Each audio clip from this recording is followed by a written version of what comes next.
big uh, falsehood out there of people saying like, well, if you work hard and you put the hours in for a career, that makes sense, but for a startup, I don't believe it does at all. You just like pivot, try new things. If you could like kind of go over your childhood and like growing up, like what would you say are things that helped you prepare for this current position? I think growing up, there's a lot of misinformation actually, where you're told, Ladies and gentlemen, welcome to Z, where we explore diverse fields and industries, uncovering your secrets and showing you how to get involved. Your follow and subscribe would mean the world to us, helping us bring you more awesome content. Once again, thank you for your support and hope you enjoy the show. You are one of the most passionate people I met in the finance industry. Would love to like learn more about like what's your background and what do you currently do. yeah, I'll give you, yeah, I think maybe if I give you a bit of background, it's kind of interesting. In my first year of university, I don't know if you know this, but I actually started in engineering. So I was taking manufacturing engineering in university, and about like 1 year into it, I realized that um, it was very theoretical and not practical. And I just didn't like the theory aspect of engineering. And I'm sure it gets practical in later years.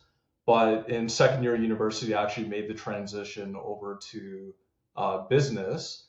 Um, and I don't think there was a reason for it. I knew I didn't want to go into marketing, and eventually I had to choose um, an area of focus within business.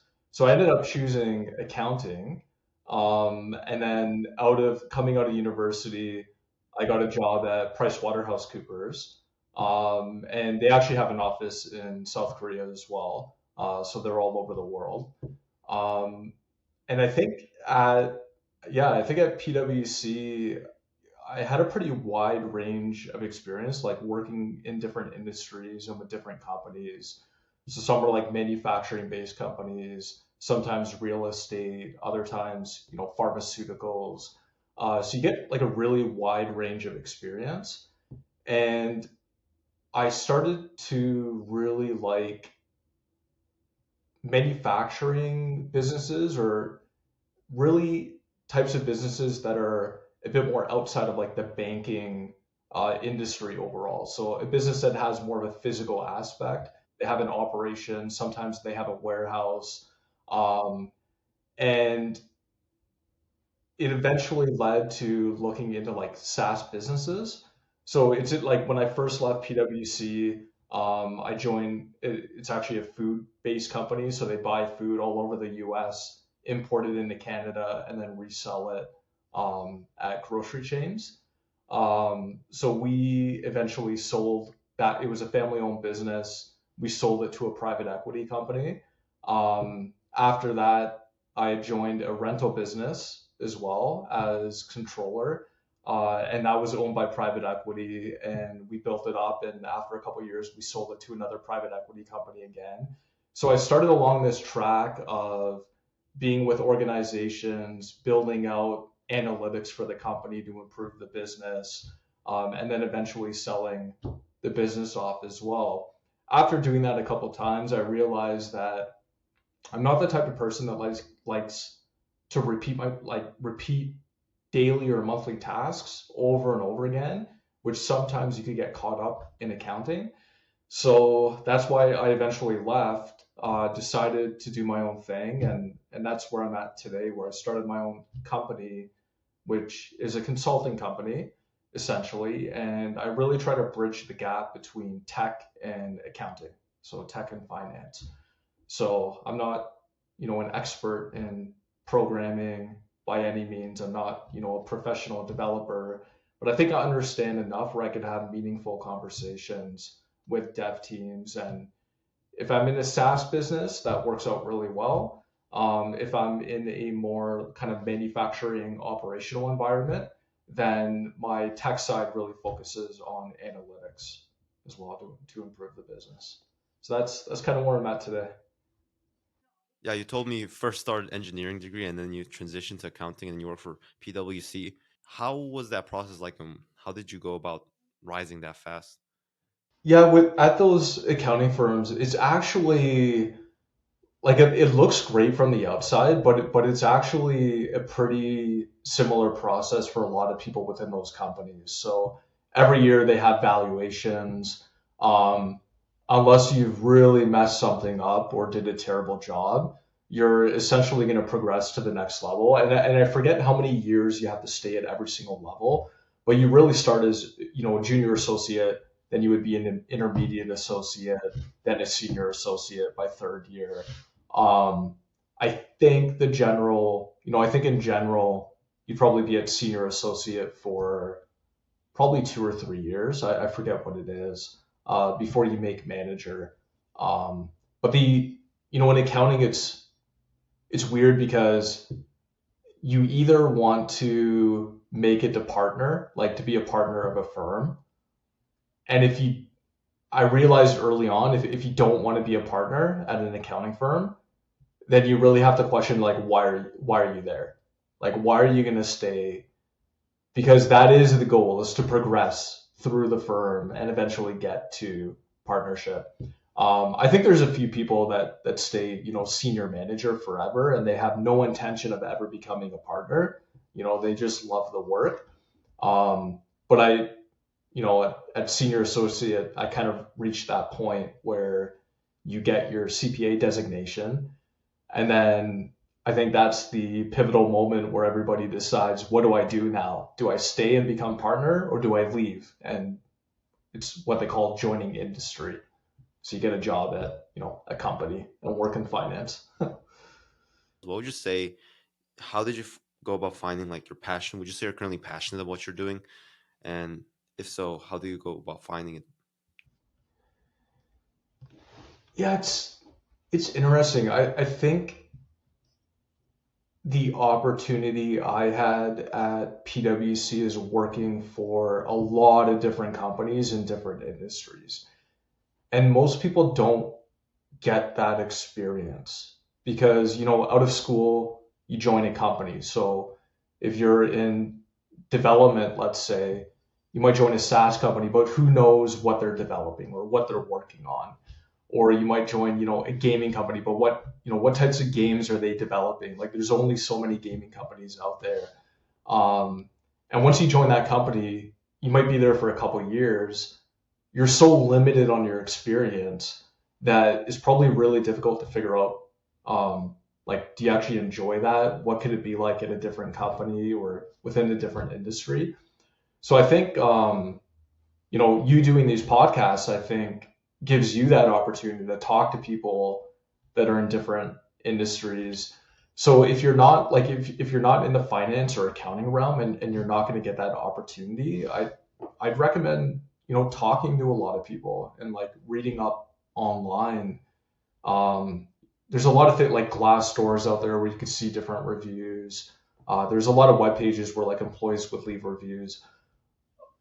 Obviously, like, take things with a grain of salt on some of those sites. Like, if you're reading bad reviews, it doesn't mean it's a bad company. It could just be a bad experience, so, like, overall. But yeah, I think just trying to look at, if you're in a specific type of business, like you're in engineering, let's say, well, what type of engineering do you actually want to do? Like, there's so many different types of engineers out there. Um, I see some engineers, like my brother actually works at a bank, but he's an engineer. So if you're good at math, banks love individuals that are great at math, to create algorithms, uh, whether you're into, trading stocks on the market. There's a lot of engineers that join the finance industry as well. So yeah, I think I guess in summary, like my recommendation is really just talk to a lot of people, try to do a lot of research online, keep an open mind. Uh, don't just like set your eyes on one thing. Podcasting, you recommended, so I guess I'm on the right track. How do you go about learning that from a position where you don't know how to code and you've never been in the field to developing things? So what really happened, like the story behind this is so I was at PwC, decided to leave the company, joining industry. I got a job. just bought my first house. So lots of pressure. I'm like, what if this job doesn't work out? Like I just bought a house. How am I going to pay for this?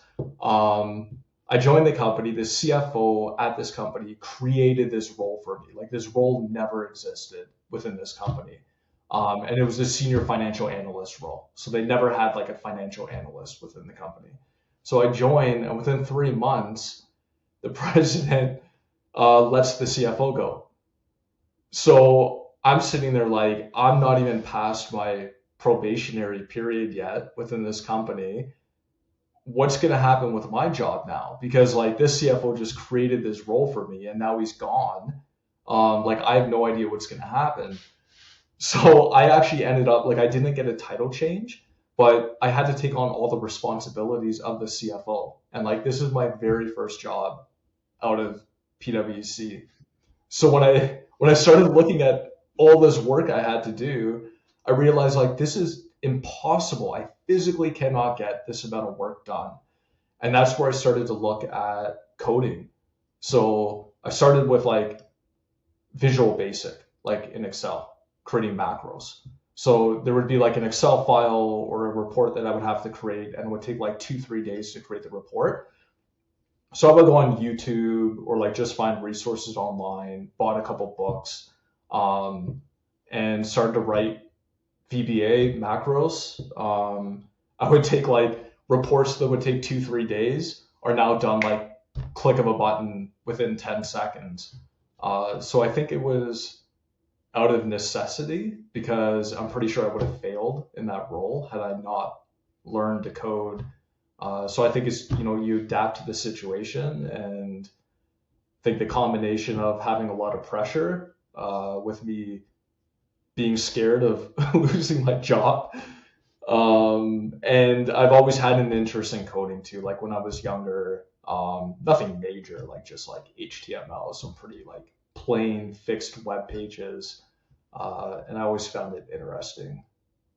So I think the combination of those two kind of led me down the path of learning the code and seeing value in it on the finance side. So it was like a good balance of like you had to learn it, and then you also had a natural tendency to enjoy it somewhat.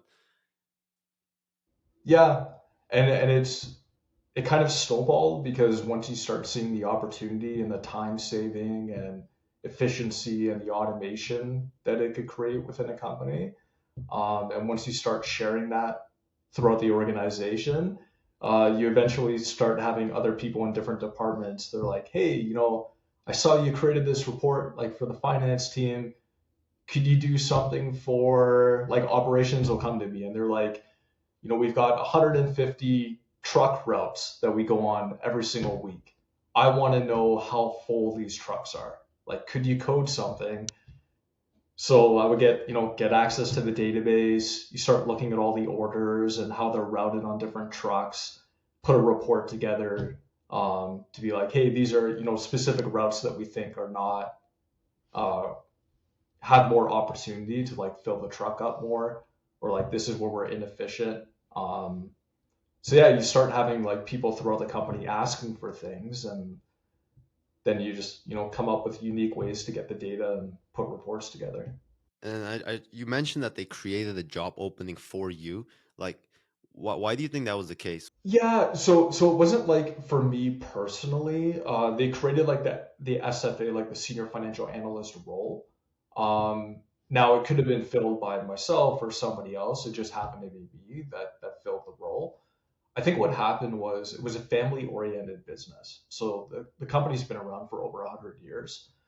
And they got to a point of growth where they wanted to bring in a CFO who's worked for other, $1 million organizations before. And when that CFO came in, I think he realized that he's doing like these junior tasks that he really shouldn't be focused on. Like the CFO should be more strategy based overall. So he created this role in the company to be like, listen, every other company out there has a senior financial analyst.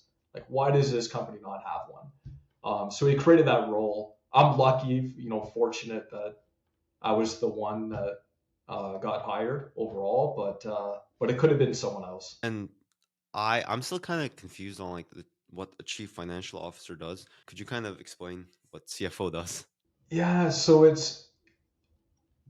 I'll talk about maybe what it used to be in the past, and it's evolved significantly like over the past, probably 15, 20 years. Um, in the past, I think it was, very strictly just putting financial statements together. Um, Probably managing a team of individuals. Somebody will send out invoices, somebody else will collect money, another individual might record entries in the accounting system, and the CFO would manage that team overall. Um, as competition in different industries really ramped up, I think that's where companies started to see the benefit of having data and doing analytics.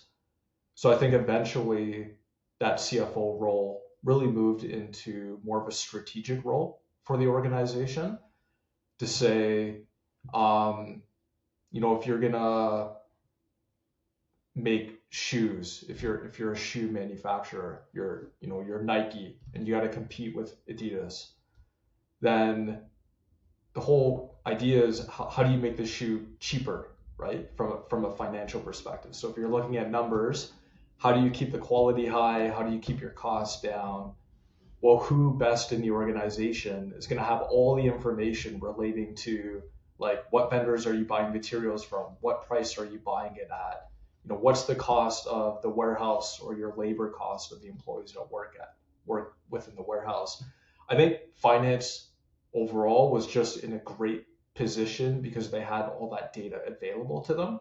So they started to become the holders of and creators of this information and analytics. So I think that CFO role started to become more strategic. So yeah, the CFO might not do like these day-to-day calculations, but they certainly become a strategy partner within the organization.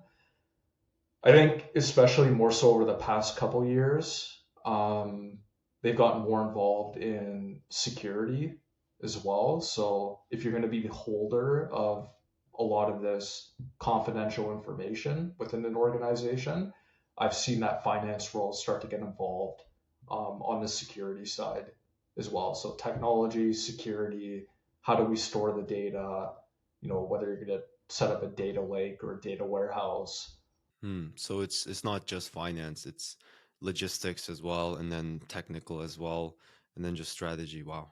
That's Yeah. And they're really like they're meant to be this partner within the organization that any department could come to. So they're working with the IT team, they're working with the HR team, they're, closely working with operations as well, operational efficiencies. Um, you have, you know, a chief revenue officer within an organization, like at a SaaS company, wants to work closely with the CFO because the CFO can measure like what's your monthly recurring revenue or annual recurring revenue. They have finance is a holder of all this information. So anytime somebody within the company wants access to that information, they would generally go to the finance team to get it. mm, wow. And your current company, you do consulting, and what is like a general like one of the issues that most companies tended to have? I think if I had to keep it pretty high level, I think the big problem that most companies have is a couple things. One is they don't know what data they have. So just because I've worked with databases before, like a lot of the time people will go open up their system, like the front end of their system, and they'll be like, "Oh, this report isn't available." Well, if you just get access to the core data within the database, you can just look through all the tables yourself and create your own report instead of like relying what's already like provided within the system itself. So I think knowing what's even available is like problem number one. Problem number two is if the company already has access to their data and they know what's available, they have like data overload. Like they're looking at every single metric. every single number that's like possible. And what I try to do is organize it a bit more to be like, what's the company strategy? Where do you want to be in 1, 3, 5 years? And like, what are the key drivers that are actually going to get you there? So you don't need to be looking at 50 KPIs. Like these are really the 3 or 4 main KPIs that like every department should be looking at on an ongoing basis. And then I think once you get past that step, the third problem is really like how do you present this properly? And like I always there's always a saying that I actually like took from PwC is like put yourself in somebody else's shoes. So, 2 weeks ago somebody was like, I want to look at monthly recurring revenue. Like perfect. You know, you could just put that together, but then I take that phrase to be like, put myself in their shoes. So I'm like, okay, let me envision myself looking at this report. I see a number, monthly recurring revenue. What are the first questions I have, right? And in my mind, I'm like, okay, like what am I comparing this to? Like, what's our budget? What was it last month instead of this month? Like, I don't want to just see one number. I want to see, great, I see what monthly recurring revenue is, but what was it for the past 12 months? Like, I want to see how we're trending over the year. And then where should we be? Like, let's say we're at $1 million monthly recurring revenue. Should we be at 1 million or should we be at 2 million? So let's compare it to budget. So by putting yourself in somebody else's shoes, you could start to put together like better reporting or better ways to pretty much tell the story of what's happening in the company. The funny thing is, I met a lawyer and she was like very successful. She told me the same thing. I think it plays well with like office politics sometimes too. Like if there's office politics at a company, um, if you have, I guess like two things, right? If you have something that's going to help the organization, or you have an error or a mistake that let's say you caught, um, was pretty like early on in my career, I was pretty naive. Like going into a company, I'm like, oh, everybody at this company is trying to help each other, and we're all working together as a team. And that's like hardly ever the case. Like you'll tend to learn over time who within an organization you could trust, like who's actually going to have your back and who's not. So I think that phrase again, like putting yourself in somebody else's shoes, is let's say you caught an error and like it doesn't really have an impact to the organization, and does it make sense to bring that up in a meeting filled with 20 people, or should you just wait till after the meeting, pull them aside and be like, hey, I caught this, and just have a one-on-one conversation? So yeah, again, like always thinking about like how somebody else is going to react, or if you were in their shoes, how would you want that situation to be dealt with? I think is really, really important. Yeah, on that, just fascinating statistics on that. People who have higher EQ, which is emotional like intelligence, tend tend to perform financially better than people with higher IQs. Actually,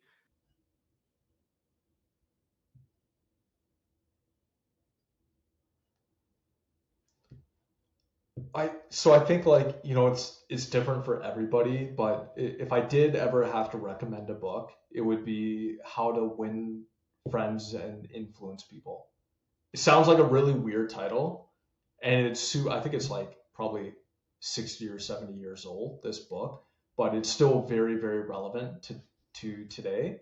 But How to Win Friends, Influence People has probably had like the biggest impact on my career overall. Um, and take it what you want. Like maybe there's 1 or 2 points in it that might not be as relevant today as in the past. But if you read that, for sure, there's probably at least 2 or 3 points that you could take out of it that would be relevant to you. it's all it's also my favorite book, um, or second maybe, but it's one of my favorite books as well. It kind of took me out of my shell of like not being able to talk to people and then like kind of figuring out. So yeah, your current company, what's your future goals with it? Is there plans on? Uh, you know what? It's interesting because it's weird to say, but I haven't given it a lot of thought. It's been busy over the past couple years, um, which I've been like very fortunate about. I don't know if you knew this, but I actually started my company like 2 weeks when COVID started. So I think like getting through, so like quitting my job and then starting my own company and then having the entire world shut down for like years on end. Um, I think it was just like a huge success to get over that and like survive that period.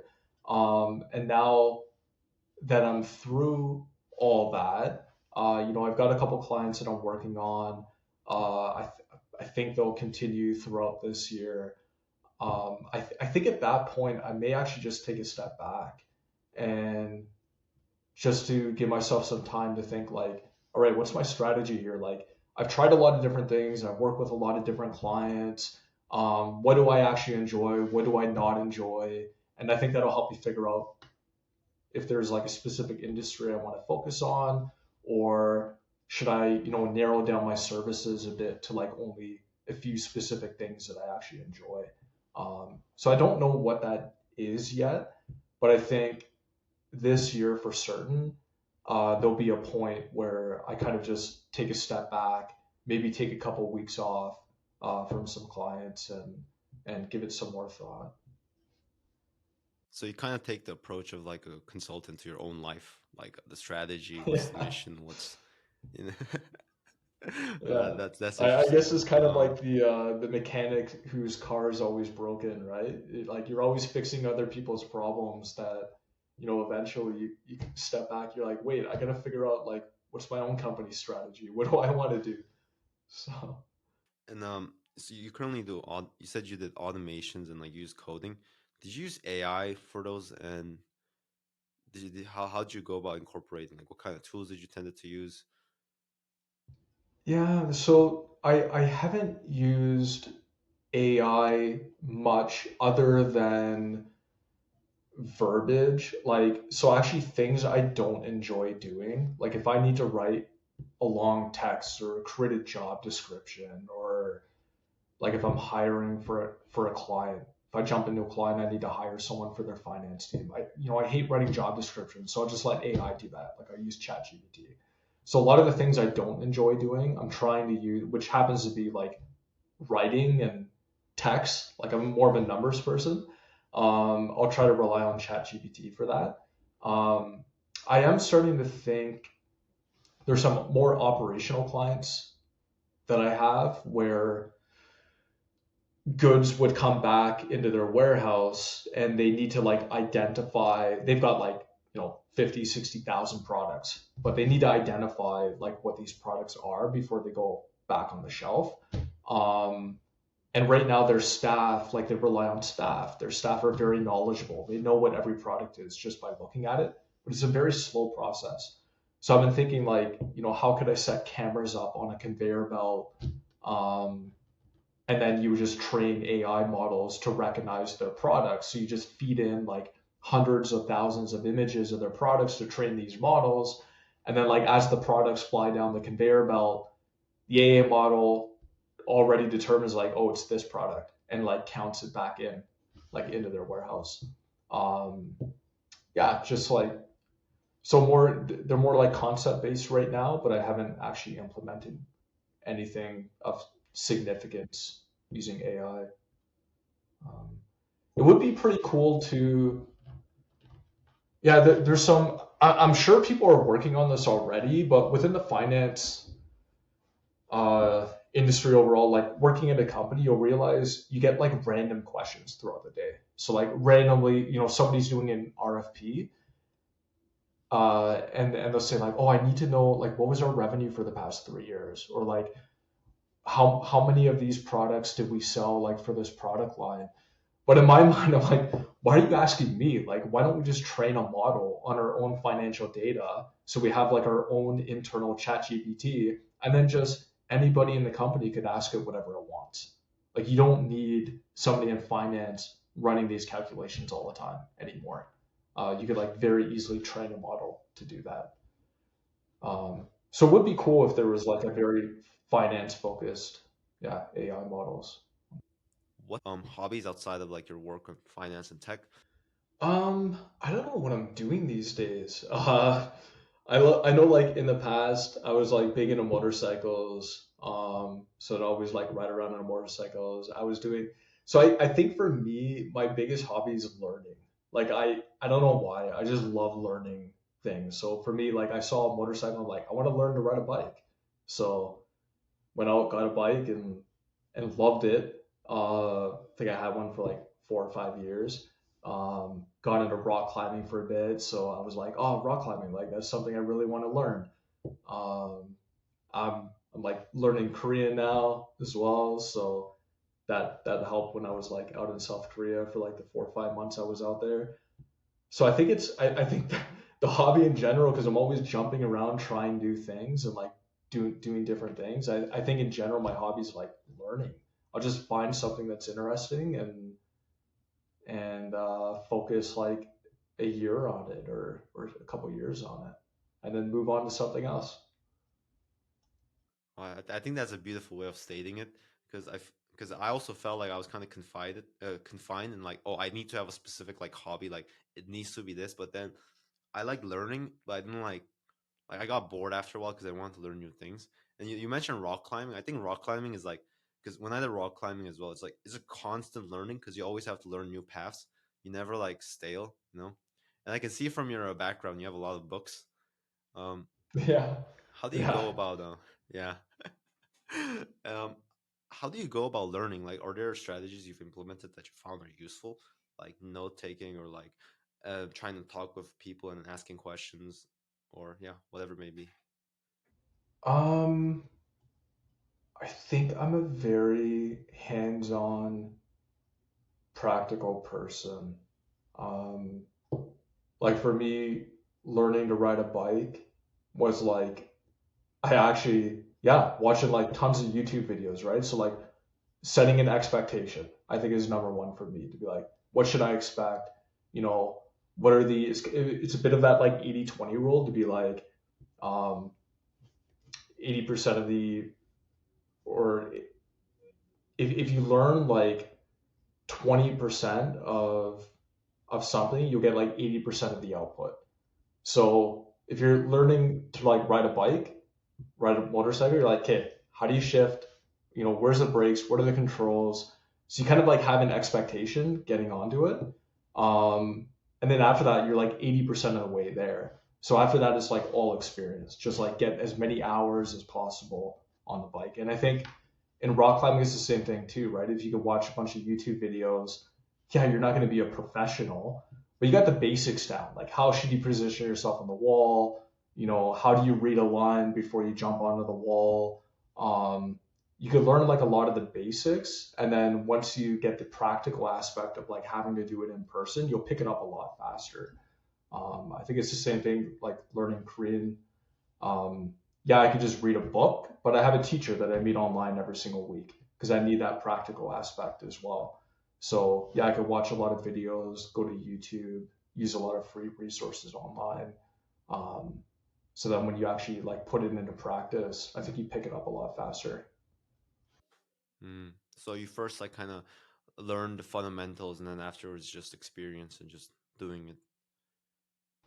Yeah, I think what I've learned eventually is if you want to get really good at something, you just got to put the hours in. Like there's just no way around it. Um, I'm really good at Excel, but I've probably spent maybe 7 to 8 hours in it for the past 12 years. So it's you just gotta put tons and tons of hours into something to get really good at it. Would you say you exceeded 10,000 hours? In Excel, yeah, yeah, absolutely So you are a true master. must. Yeah, it's I think that I forget who wrote that book, but yeah, I kind of agree with that. Like that 10,000 Yeah, outliers. good. Yes, yeah. I think that's on my shelf too. So, Really, I think there's an interesting statistic you might like. It was fascinating for me. Is people always talk about 10,000 hour rules, but they don't talk about the fact that so the experiment was done on a violinist, right? And the thing is, it's not just that people with the 10,000 hours were experts. It's the fact that no one like was mid level or like low level at violin if they spent 10,000 hours. If you spend 10,000 hours, you are an expert. There's no one who wasn't. And there was no one who spent 5,000 hours and were like talented and was expert. Like I think that was kind of fascinating. It's like you mentioned, like it is a necessary part of it. If you could like kind of go over your childhood and like growing up, like what what would you say are things that helped you prepare for this current position? Like things you've done, like maybe you worked out of sports or you've read a lot or whatever it may be. Um,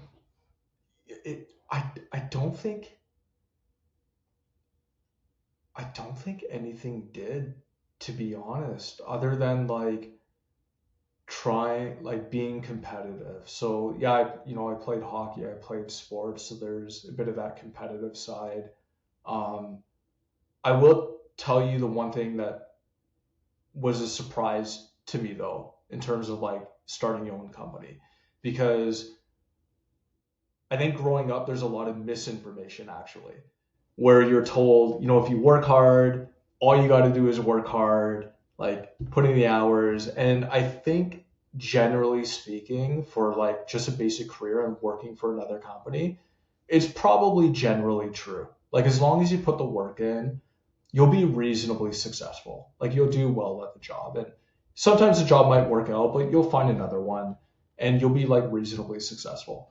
But if you're going to start your own company, the big surprise is yes, you absolutely have to work hard, and no, that will never guarantee success ever. So it doesn't matter how hard you work, you might not be successful.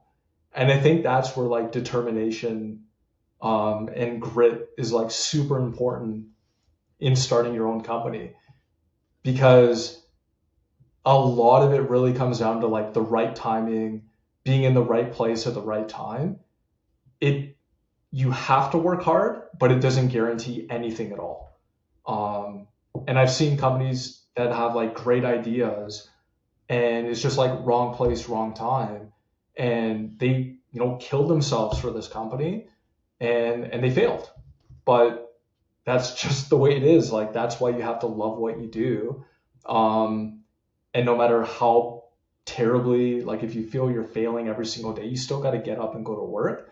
Otherwise, you just have no chance of surviving.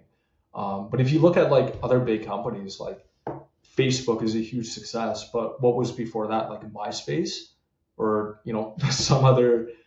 So what, like, why did one survive and the other didn't? Like, it's not that one worked significantly harder than the other. You also need that like right time, right place as well.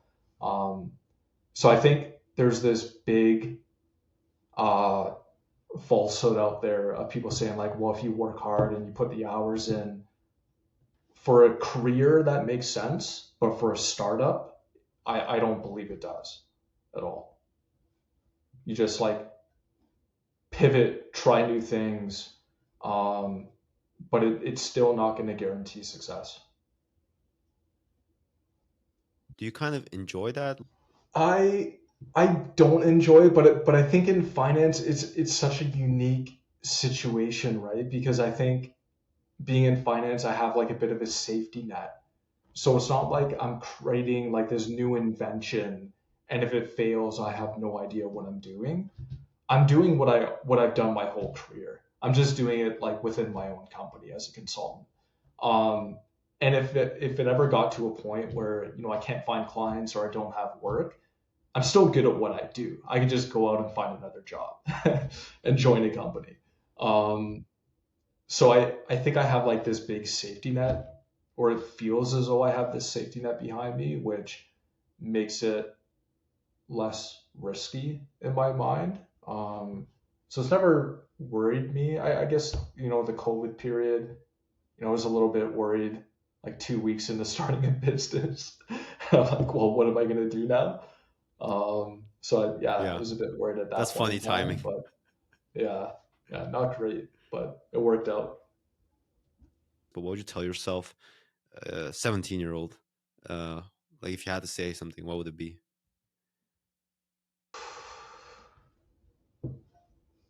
Ooh,